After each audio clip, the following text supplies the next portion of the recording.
শ্রীবর্দী কর্ণজোড়া বাজারে কলেজ ছাত্রীর মিথ্যা অভিযোগে কারাদণ্ডপ্রাপ্ত রবিন মিয়ার মুক্তি দাবি ও কলেজ ছাত্রীর শাস্তির দাবিতে মানববন্ধন।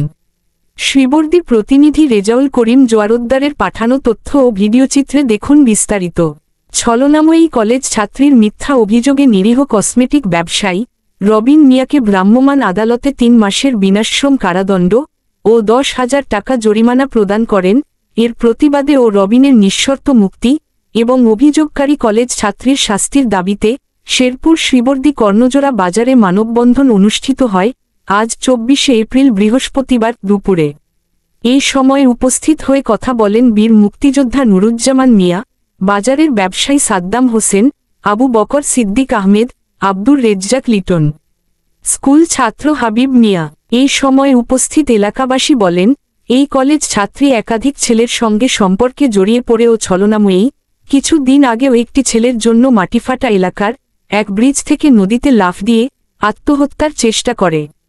পরে এলাকাবাসী নদী থেকে উদ্ধার করে প্রাথমিক চিকিৎসা দিয়ে পরিবারের কাছে হস্তান্তর করেন।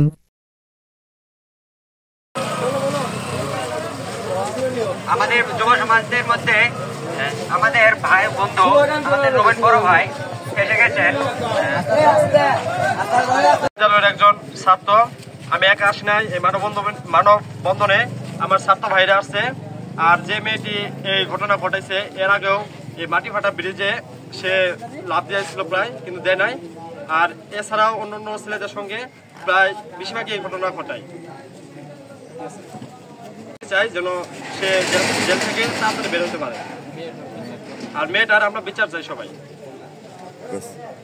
রবিন ভাই ছাড়াতে হবে, রবিন ভাইয়ের মুক্তি চাই, আমাদের দাবি আমাদের দাবি।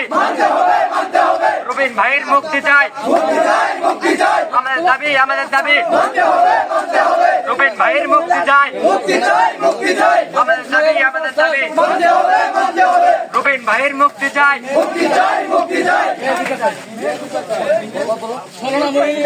ছলনাময়ীর মেয়ের মেয়ের বিচার চাই, বিচার চাই। চরিত্রহীন মেয়ের বিচার চাই, বিচার চাই। রবিন ভাইয়ের মুক্তি চাই।